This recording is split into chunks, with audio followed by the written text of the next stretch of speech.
जय भीम, जय भारत, जय संविधान, जय मंडल, जय जोहार। आज का ये विशेष सत्र जो है,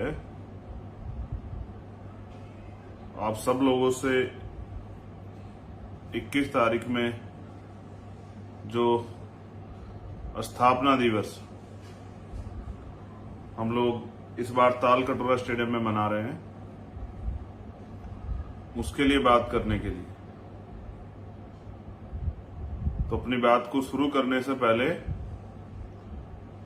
बहुजन समाज में जन्मे सभी संतों, गुरुओं, महापुरुषों को नमन करता हूं और नमन करता हूं उन नायिकाओं को, उन वीरांगनाओं को जिन्होंने समय समय पे उन महापुरुषों का साथ दिया या अपने स्तर पे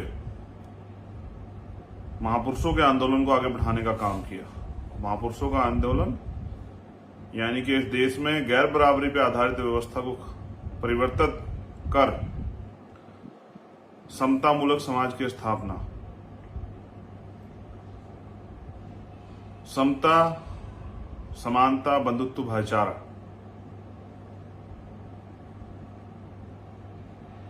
साथियों,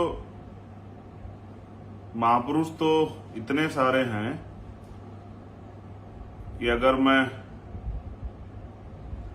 महापुरुषों को नमन करने लग जाऊं तो 5 से 7 मिनट लाइव की नमन में ही चली जाएगी। लेकिन लड़ाई बड़ी महत्वपूर्ण है और हम लोग उस दौर में हैं जहां एक तरफ इस देश को बांटने वाली विचारधारा की जो ताकत है वो बढ़ रही है। उनका इस देश की एडमिनिस्ट्रेशन, उस पर अघोषित कब्जा है। इस देश की IB, CBI, ED, income tax पर अघोषित कब्जा है। उनके दल की सत्ता है, सारी मीडिया पे उनका कब्जा है और उसके साथ साथ इस देश की जुडिशरी, जो सुप्रीम कोर्ट और हाई कोर्ट है, वहां के द्वारा जो डिसीजन होते हैं, आप इस बात को देख सकते हैं कि कई ऐसे पेंडिंग मामले पड़े हुए हैं जिन पे हम लोग प्रयास कर रहे हैं कि उनको कोर्ट में सुना जाए, लेकिन आज तक उन पे कोर्ट में कोई चर्चा नहीं होती है। वहीं कोई भी राजनीतिक मामला और वो भारतीय जनता पार्टी जुड़ा हुआ हो, वो सरकार बनाने का, सरकार गिराने का या और कोई ऐसा इशू हो या मीडिया, उनके जो चाटुकार मीडिया उनसे जुड़े लोग हो, तो उस पर तत्काल एक दिन बाद ही सुनवाई होती है। ये देश की न्यायपालिका का चरित्र है। तो आधुनिक भारत में जन्मे जो महापुरुष हैं, जिनमें राष्ट्रपिता ज्योतिबा फूले, छत्रपति साहू जी महाराज, विश्व रत्न डॉक्टर बाबा साहब भीमराव अम्बेडकर, पेरियार रामासामी नायकर, पेरियार लल्लई यादव, बाबू जगदेव प्रसाद कुशवाहा, जननायक कपूरी ठाकुर, सर छोटू राम, मान्य कुंभाराम आर्या जी, धन सिंह कोतवाल, उनके साथ महामना रामसूप वर्मा, संतराम बीए, मेरे रहबर, मेरे आदर्श मान्यवर साहब श्री काशीराम, मां रमाबाई, मां अहिल्याबाई होलकर, मां अवंतिकाबाई लोधी, मां उदादेव पासी, मां छलकारी बाई, मां फातिमा शेख, मैं आप सबको भी नमन करता हूं। साथियों, जब 2014 में भारतीय जनता पार्टी की सरकार केंद्र में आई और हम लोगों ने ये महसूस किया कि अब भारतीय संविधान के साथ छेड़खानी या उसको कमजोर किया जाएगा, तब 21 जुलाई को भीम आर्मी भारत एकता मिशन की स्थापना हुई। पिछले 7 सालों के संघर्ष में, जो 7 साल का समय पूरा होने जा रहा है, भीम आर्मी के कार्यकर्ताओं ने, भीम आर्मी के पदाधिकारियों ने बहुत ईमानदारी से काम किया। मैं जब उनके कार्य को देखता हूं तो पूरे देश में हजारों आंदोलन, हजारों से ज्यादा मुकदमे, कई बार जेल, और कोई ऐसा आंदोलन नहीं है जो अन्याय के खिलाफ हुआ हो, अन्याय के खिलाफ ना हुआ हो। जब भी अन्याय कहीं हुआ है, भीम आर्मी के साथियों ने बहुजन समाज के लिए अपनी जान की परवाह न करते हुए आंदोलन में भाग लिया। चाहे वो किसानों का मामला हो, चाहे सीए एनपीआर एनआरसी का मामला हो, चाहे नेमावर का मामला हो, चाहे उड़ीसा का, छत्तीसगढ़ का मामला हो, चाहे चूरू का, थाना गाजी का मामला हो, चाहे 2 अप्रैल जैसा मामला हो, चाहे प्रमोशन में रिजर्वेशन का मामला हो, चाहे रोस्टर का मामला हो। कोई ऐसा मामला नहीं है। अभी तो एक आंदोलन में मैं, जो सीएचए का आंदोलन में, सीएचए के भाई बहनों से भी कहूंगा, चिंता मत कीजिए, बहुत जल्द आपके आंदोलन को भी ये स्थापना दिवस के बाद धार दी जाएगी और आपकी लड़ाई भी, रीट के बच्चों का भी बार बार वहां संदेश आ रहा है, रीट के बच्चों की भी लड़ाई लड़ी जाएगी, और भी जो अन्य इश्यूज हैं वहां पर, उन सब की लड़ाई जो है लड़ी जाएगी। आप चिंता ना करें, मेरे संज्ञान में धीरे धीरे सभी मामले आ रहे हैं। तो मैंने ये देखा कि ना तेल की परवाह, ना धूप, आंधी, तूफान, सर्दी, किसी चीज की परवाह। लोग सामाजिक काम भी सुविधा अनुसार या फिर अपना फायदा नुकसान देख के करते हैं, लेकिन मैंने देखा कि भीम आर्मी भारत एकता मिशन का जो कार्यकर्ता पदाधिकारी, यूं तो हजारों संगठन बने हुए हैं, लेकिन ये एक ऐसा संगठन है जिसने दिन रात, ना दिन देखी, ना रात देखा, ना सुबह देखी, ना शाम देखा, ना साधन देखा, ना कुछ देखा। मैं एक एक कार्यकर्ता का धन्यवाद करता हूं। आज मैं जो कुछ भी उन्हीं की वजह से हूं। मैं टाइम्स मैगजीन में अगर मुझे अवसर मिलता है तो भीम आर्मी कार्यकर्ताओं की मेहनत है। अगर पाली में इतना बड़ा आंदोलन होता है तो ये राजस्थान के हमारे कार्यकर्ता साथियों की, हमारे नेताओं की मेहनत है। अगर नेमावर में आंदोलन होता है इतना बड़ा, तो ये हमारे मध्य प्रदेश के जो साथी हैं उनकी मेहनत। तो आप लोगों ने भरोसा किया और इतना सम्मान दिया, जिसकी बदौलत टाइम्स मैगजीन में जो है अवसर मिला। सरकार की गलत नीतियों के कारण मैं वहां शामिल नहीं हो पाया, उन्होंने मेरा पासपोर्ट नहीं इशू होने दिया। अगर पासपोर्ट इशू कर देती सरकार, पासपोर्ट न इशू कारण मैं विदेश नहीं जा पाया। अगर पासपोर्ट इशू हो जाता तो मैं अंतर्राष्ट्रीय पटल पे यहाँ के शोषित वर्ग के लोगों के साथ जो हो रहा है, जो आज भी अन्य अत्याचार, रेप, हत्या, जुल्म जाती हो रही है, मैं उस पर अपनी बात जरूर रखता। लेकिन ऐसा किन्हीं कारणों की वजह से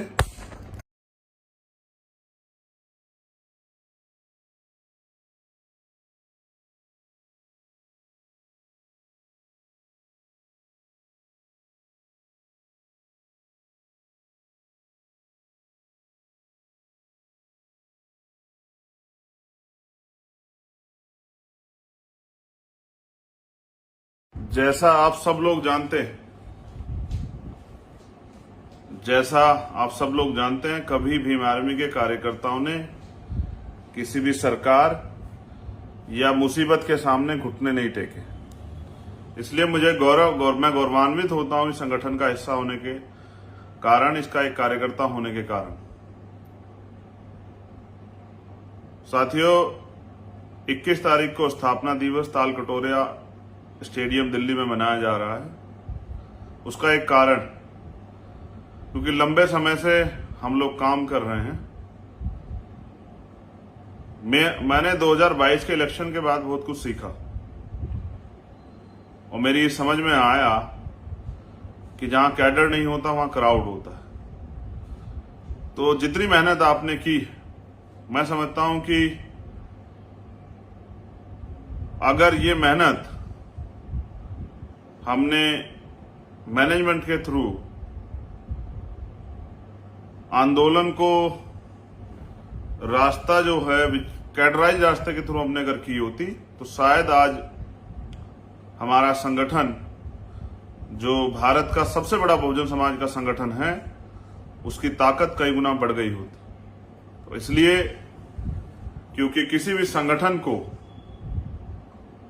आगे बढ़ाने के लिए मैनेजमेंट की जरूरत होती है, संविधान की गाइडलाइन की जरूरत होती है। तो इस बार 21 तारीख को भीम आर्मी भारत एकता मिशन का संविधान, उसकी गाइडलाइन,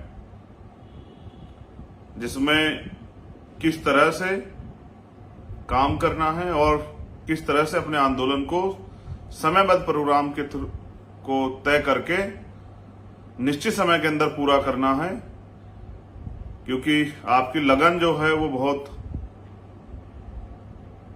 ताकतवर है, आप लगनशील हैं और आप जब किसी कार्य को ठान लेते हैं तो उसको करके दिखाते हैं।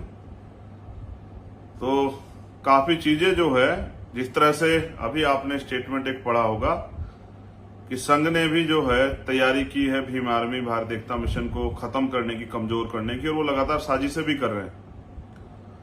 उनका जो ब्राह्मणवादी मीडिया है उसको भी आपने देखा किस तरह से वो भीम आर्मी को लगातार बदनाम करने का काम करता है। इन सब साजिशों का भी मुंह तोड़ जवाब देने के लिए, अपने संगठन को धार देने के लिए, भीम आर्मी का जो कार्य है उसको मजबूती देने के लिए यह स्थापना दिवस का प्रोग्राम जो है वो पूरे देश की टीम को, जो पदाधिकारी, उनको इकट्ठा करके, और जो साथी, जो समर्पित साथी है जो आएंगे, उनके सामने जो है किस तरह से अब आंदोलन को चलाना है, ये सारी रूपरेखा रखी जाएगी। तो भीम आर्मी का संविधान जो है वो और गाइडलाइन वो लागू होंगी राष्ट्रीय अध्यक्ष से लेके अंतिम कार्यकर्ता तक। तो दूसरा, मैं आप सबसे अपील भी करूंगा कि पेन और कॉपी भी जरूर लेके आनी है। हर कार्यकर्ता को, हर पदाधिकारी के पास पेन और कॉपी होनी चाहिए, कि उनके द्वारा उनको जब वहां कोई गाइडलाइन दी जाए तो वो अपनी गाइडलाइन को नोट कर लें और उसी के अनुसार कार्य करें। तो जिस तरह से मैंने आपको बताया कि संघ के लोग जो हैं भीम आर्मी के खिलाफ, भीम आर्मी को कमजोर करने के लिए साजिश कर रहे हैं, जिस तरह से बामसेब को कमजोर करने के लिए बामसेब को तोड़ा गया उस समय के प्रधानमंत्री के द्वारा, इस तरह से भीम आर्मी को कमजोर करने के लिए भीम आर्मी के खिलाफ भी साजिशें जो है संघ के द्वारा की जा रही हैं। उन साजिशों से खबरदार होकर अपने आंदोलन को मजबूत करने के लिए अब 21 तारीख को स्थापना दिवस है, तालकटोरा स्टेडियम दिल्ली। मैं आप सबसे अपील करूंगा कि आप लोग वहां जरूर पहुंचे। ये लड़ाई अब अंतिम दौर में है। एक तरफ वो अपने एजेंडे पे काम कर रहे हैं जिसमें इस देश को धार्मिक राष्ट्र बनाने की बात करते हैं, इस देश के संविधान खत्म करने की बात करते हैं। वहीं हम लोग इस देश के संविधान को मानने वाले जो लोग हैं वो संविधान की रक्षा, जिसके लिए भीम आर्मी का निर्माण हुआ, और संविधान को किस तरह से लागू करा जाए, इन बातों पे भी एक बड़ी चर्चा जो है उस आंदोलन में होगी। पूरे 22 स्टेट, 23 स्टेट में जो हमारी टीम है उनसे भी आपस में जान पहचान मिलने का और उनके काम के तरीके को देखने का अवसर आपको मिलेगा। तो इन्हीं मंगल कामनाओं के साथ कि आप सब लोग 21 तारीख को तालकटोरा स्टेडियम सुबह 10 बजे इस तरह से चलें, क्योंकि एक साधन की भी दिक्कत ये आएगी कि अभी धार्मिक रूप से हिंदुओं के जो त्योहार है कावड़ का, उसका भी कार्यक्रम चल रहा है, शुरू हो चुका है। तो हमारे उत्तर प्रदेश के साथियों को आने में समस्या आएगी, तो मैं उनसे कहूंगा कि वो ट्रेन के माध्यम से आने का प्रयास करें। अब हर साल अधिवेशन होंगे, इस बार अधिवेशन दिल्ली में है और अगली बार हो सकता है किसी अन्य प्रदेश में हो। तो अब तक जो काम आपने किया है उसकी समीक्षा भी होगी और आगे कैसे काम करना है इसके लिए गाइडलाइन भी जारी की जाएगी। तो मैं आपसे अपील करूंगा कि आप सब लोग पहुंचे 21 तारीख को सुबह 10 बजे। और जो लड़ाई अब कठिन हो चली है, क्योंकि संघ और बीजेपी के लोग पूर्ण रूप से सत्ता में ताकतवर तरीके से हैं और वो भारतीय संविधान और यहां जो अधिकार शोषित वर्ग को मिले उनको खत्म करने का प्रयास कर रहे हैं। उसके खिलाफ इस लड़ाई को चरणबद्ध तरीके से और मजबूती से लड़नी है। इसलिए मैं आपसे अपील करूंगा कि आप सब लोग पेन कॉपी लेके और आंदोलन या स्थापना दिवस का जो प्रोग्राम है उसमें शामिल, उसके गवाह बनने के लिए जरूर पहुंचे। बहुत सारी जगह ऐसी जहां मैं खुद नहीं जा पाया हूं, उनके वहां के भी साथी आएंगे, उनसे मिलने का मौका मिलेगा। तो आप सभी के लिए मंगल कामनाएं। और मेरा ये संदेश भी आपको है कि आपको एहसास होगा कि इस बार भीम आर्मी कितनी ताकतवर तरीके से काम करेगी। आने वाले समय में इस देश में शोषित वर्ग के खिलाफ कोई भी सरकार, इस देश के SC, ST, OBC और माइनॉरिटी के खिलाफ कोई भी गलत नीति बनाने, गलत कानून बनाने से पहले यहाँ की सरकारें 1000 बार सोचेंगी। इस तरह की तैयारी भी इस बार हमारी राष्ट्रीय कोर कमेटी की टीम ने कर ली है। मुझे विश्वास है कि इस बार का राष्ट्रीय अधिवेशन भारत में बहुजन समाज को एक नई दिशा देगा और बहुजन समाज के आंदोलन को ताकतवर बनाएगा। मेरा यह भी विश्वास है कि जितनी ताकत से अब तक हमारे साथियों ने काम किया वो दुगनी ताकत से आने वाले समय में काम करेंगे, क्योंकि अब जो कार्य होगा वो अनुशासन में और वर्तमान की समय परिस्थितियों को ध्यान में रखे होगा। तो बहुत बहुत धन्यवाद। आप सभी के लिए मंगल कामनाएं। आप सभी साथी स्थापना दिवस के प्रोग्राम में जरूर पहुंचे, वहीं आपसे मुलाकात होगी। और जो अन्याय आपके आसपास हो रहा है उसको कैसे रोका जाए, उस पर भी काफी चर्चाएं जो हैं इस बार होंगी। बहुत बहुत धन्यवाद। जय भीम, जय भारत, जय संविधान, जय मंडल, जय जोहार। आप सभी कार्यकर्ताओं के लिए और बहुजन समाज के सभी साथियों के लिए बहुत बहुत मंगल कामना।